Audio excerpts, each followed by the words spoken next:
Go. Students, we've been had. What they've taught us in school is wrong.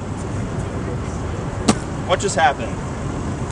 The orange fell, right? Because of gravity. Wrong. Gravity doesn't exist.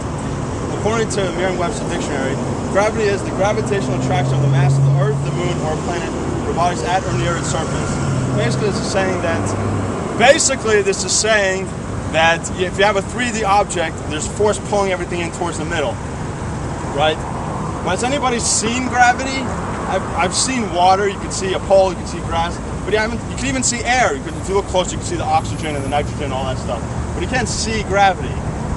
You might argue and say, well, if somebody pushes you, then you can't see that either, and you're still moving. There's something there. That's wrong, because you can still see like the tension in the person's arms, and you can see like the indentation, in their body when they're being pushed. When I dropped that orange, did you see any compression on top? Did you see any indentations? No. So obviously gravity doesn't exist. All right. Another definition of gravity is the mathematical one, where the force of gravity is equal to the gravitational constant, which doesn't matter, then the mass of the first object times the mass of the second object divided by the distance between them squared.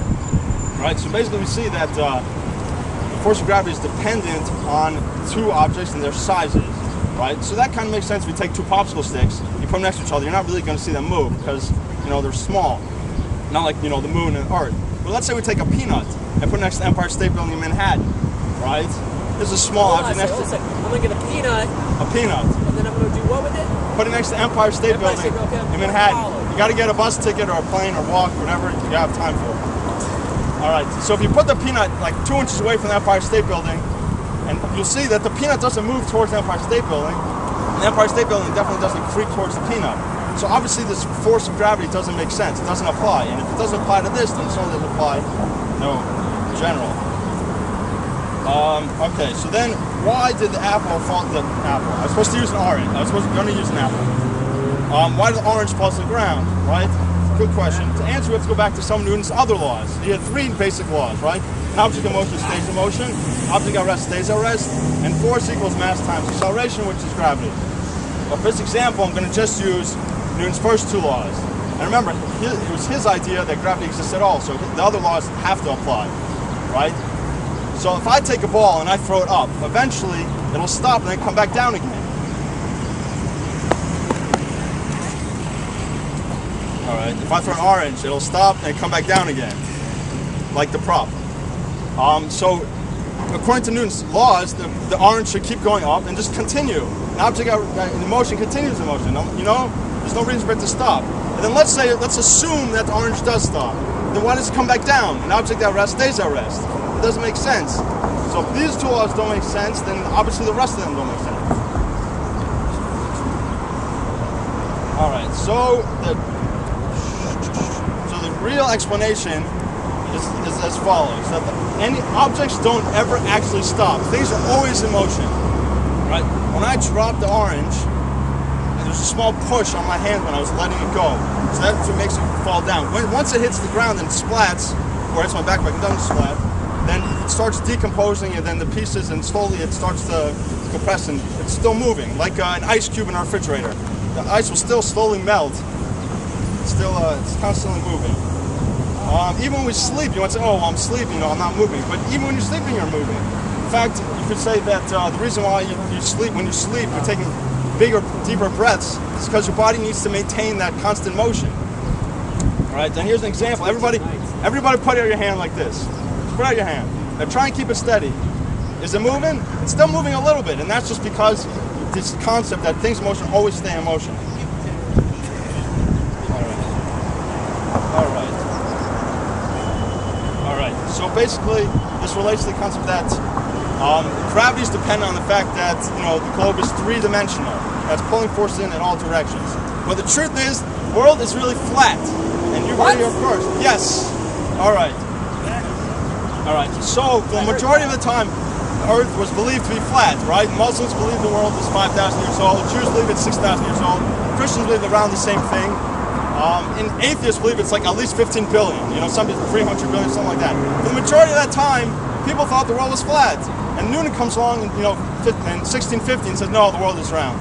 So we've got, what, 360 years as opposed to billions? The time is on my side. Then some people might say that, you know what? Most people actually thought the world was round, not flat. I'll bring some examples. You know, Galileo thought the world was round, and what happened to him? The church threw him in jail. Copernicus, the same thing. He said the world was round, they locked him up. And then some you could say that common sense says that the world is round, right? Well, common sense 500 years ago that the world was flat, and they would have laughed at you for saying that it's round.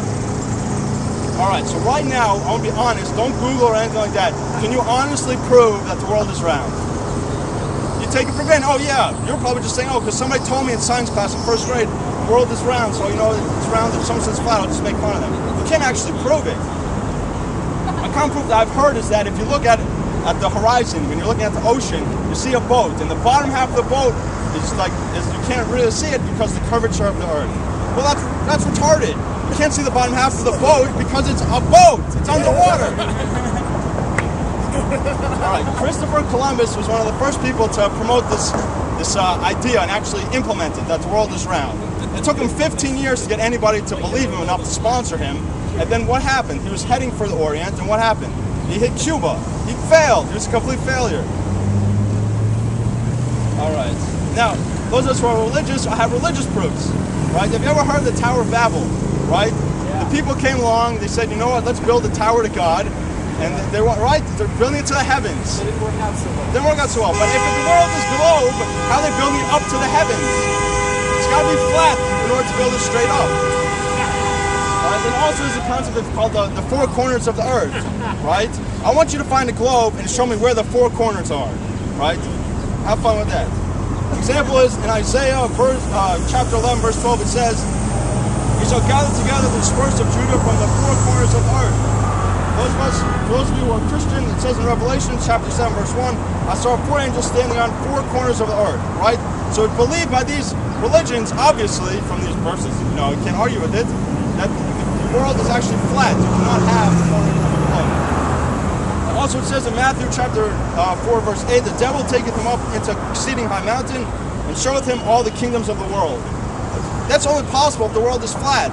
You can't take him up to a high vantage point and look down and see, you know, China, right? It's got to be going high up, and it's got to be flat in order to see everything. Also says in Psalms chapter 96, verse 10, "The world is firmly established; it cannot be moved." Right? It can't be moved. That means no planetary motion. So that breaks down the whole concept of the globe. All right. Then there's also the concept of the international date line. Right? It's at this point that the day changes. You know, if it's Monday, then for us it's Sunday.